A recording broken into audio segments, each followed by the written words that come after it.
So I'm going to start with Cage, and I'm going to focus on a few images of notation from this piece he has, which is Atlas Ellipticalis. So this is one of his most famous pieces. Why is Cage in search of a new notation for music, right? Because he's being a composer at a time where we've had musical composition for hundreds and hundreds of years, if not more, and it's pretty well figured out. There's just been amazing work done using that notation. So why is he unhappy with it? What the heck? Why is he kind of experimenting with it? Obviously, the existing notation, he feels it's inadequate. So he has either some kind of new message, or he thinks of music and sound as a different kind of medium. So it's and maybe both of those things. But in any case, it's a very strong impulse that conventional notation just does not work for him anymore. I think that's the lens through which we can think of why is he doing this. The question why is, I think, the most important, including the question, why do I think I need a notation for spatial experience? So for this piece, he found a photo of a galaxy from this astronomer. And then he started to overlap this photo of stars and galaxies on top of some musical notes. This is the photo that I found in an article apparently he started with. And this is one quote that I found from Cage, which it's kind of interesting. It says, "The only structure which permits of natural activity is one so flexible as not to be a structure. I write in order to hear. Never do I hear and then write what I hear." Back to the question of why, I find this very beautiful, and I had to read this a few times. I write in order to hear. I don't hear and then I write. So this is a clear artistic statement that the work comes out of the process of writing it. He doesn't hear a song in his head like some other musicians are saying, and then he just uses the notation to put out on paper. If you look at this, there's some illumination on this question of why. For him, notation then is not just a communication medium. The notation, the act of notation, the act of writing is what leads to him hearing things. So first is the notation, and then is the hearing. Then I'm starting to understand a little bit more why he's on the search for some kind of wild, wacko, out there ways of writing, ways of notating music. It's just it's like you really want to try out how different types of food taste, right? That's kind of your passion. So you keep going and traveling the world and finding new things to taste. So he's always experimenting with notation, because when the notation is different, what he hears, what the notation makes him hear, is different. These are some sketches that are associated with this piece of music. Here are just some simple bullet points of how he was working his way through it. Events contain from 1 to 10 notes, divided randomly into 2 groups. Pitches are notated. The size of the notes determine their amplitude. Durations are notated above the events. Tempo is not given.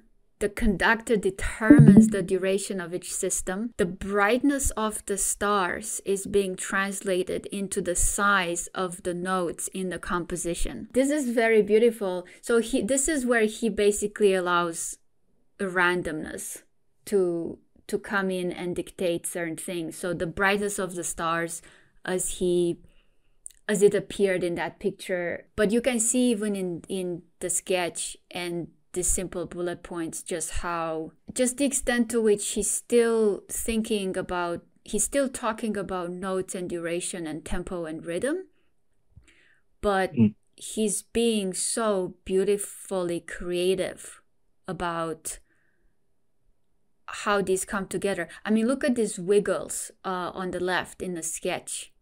Look how he's like he's basically seeing the notes on the traditional musical board kind of way, like pats. It's almost like pats. It's almost like the way you have these diagrams with animals, like tracking animals moving through the forest.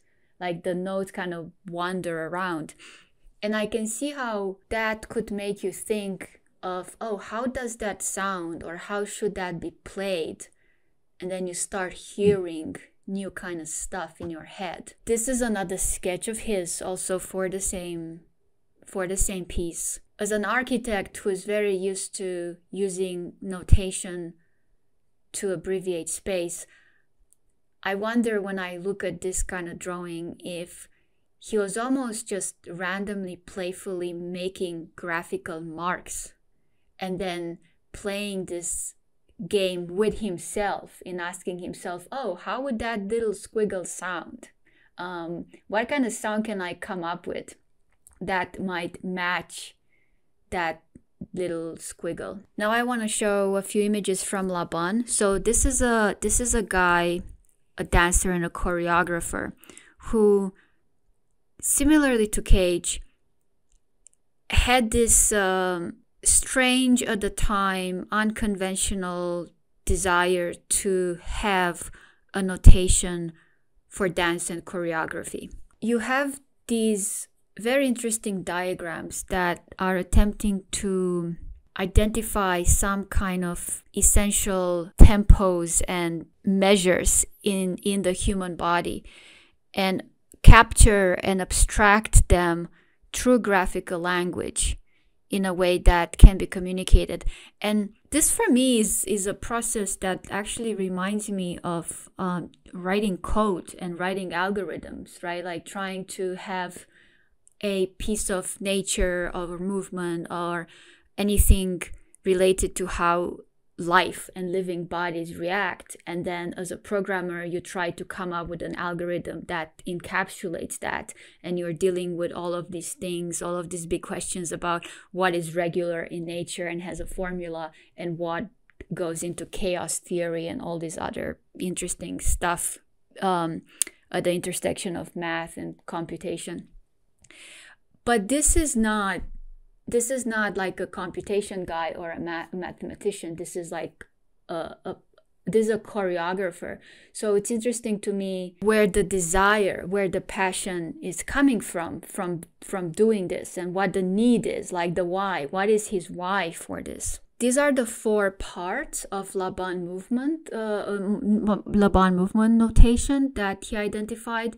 So he wanted to capture graphically the direction and level of the movement, the part of the body that's doing the movement, the duration of the movement, and what he calls the dynamic quality of the movement. And this dynamic quality is further divided into space, weight, time, and flow. You will find diagrams like this that are really fascinating to me, because you can almost kind of see the struggle, see all of the abstraction and the mental struggle and the mental processing that this guy is going through to try to take these kind of things, movement, dynamic quality, flow, time, this like super woo kind of stuff of the human experience, and pin it down into a diagram. It's beautiful work from people that have this deep ability to register the more pre-verbal experiential qualities of living a human life and being embodied. Here you can see how he's trying to derive graphical notation and shapes from different movements of the different parts of the body. And then he's taking that, so you can see here like the little triangles, and some are hatched, some are empty with a dot, some are full. Some are full rectangles, some have this like notch into them. And then he's taking that into sketches that look like this.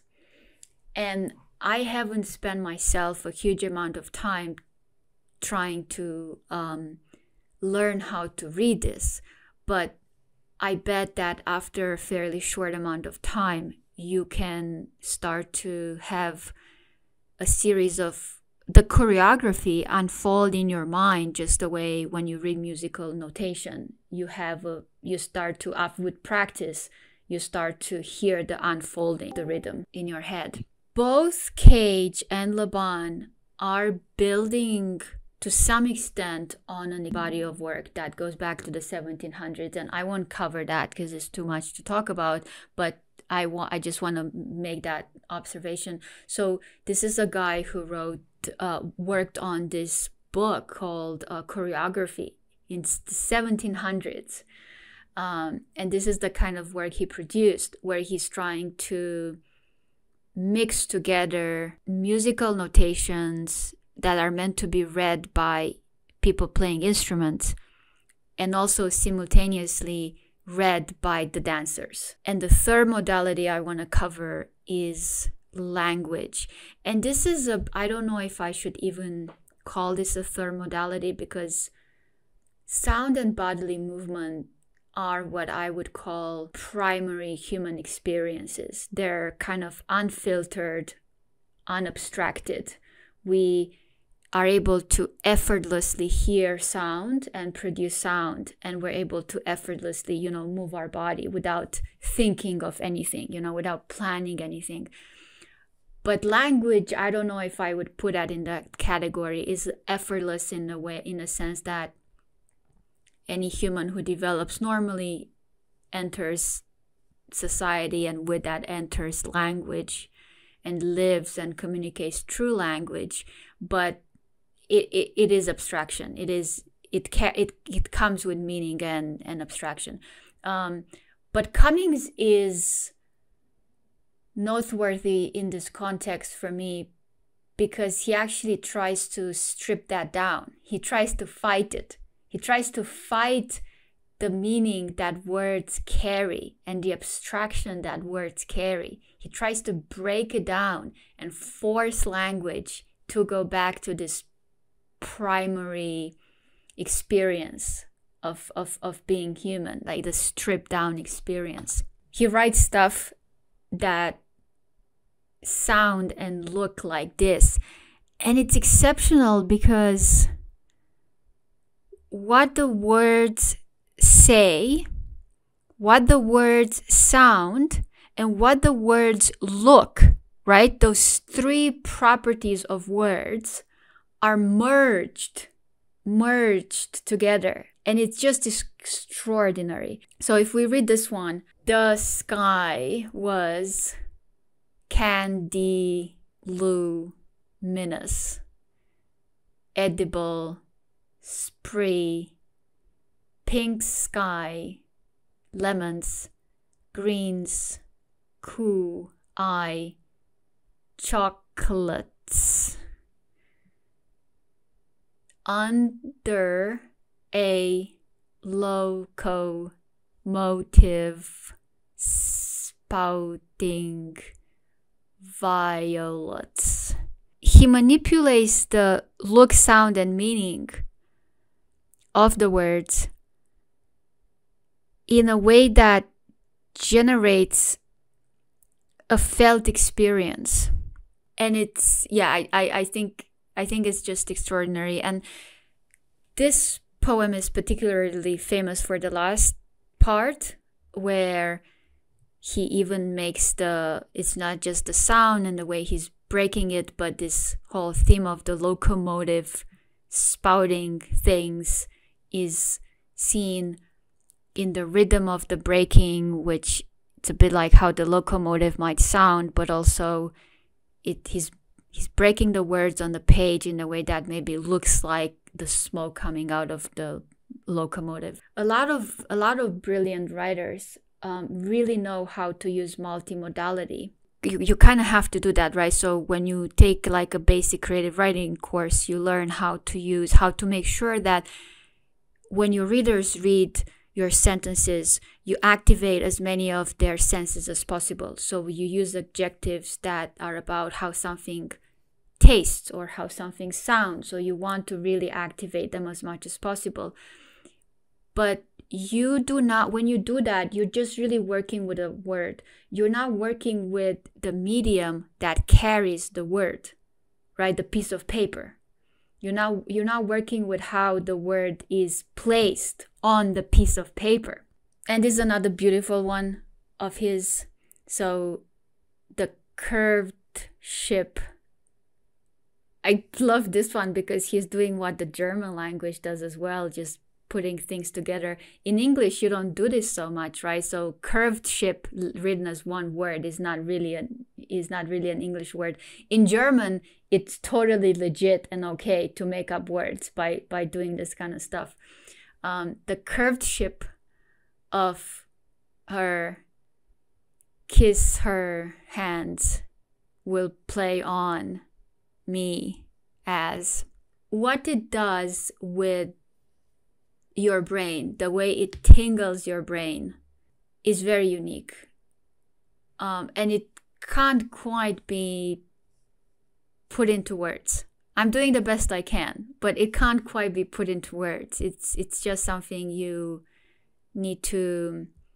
I think the best thing that I can say is that, or the best thing that this offers me personally is it offers me new avenues to learn about my own brain and my own capacity as a human to experience tinglings of my brain, to experience how the mind is trying to find a meaning and sit on it, but then there's like a colon in the wrong place and that throws me off again.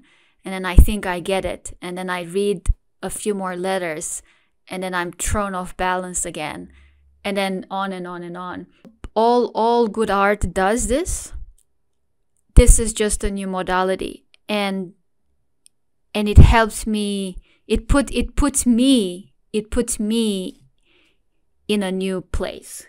And it faces me with my own ability or inability to encounter and to make sense of this kind of work.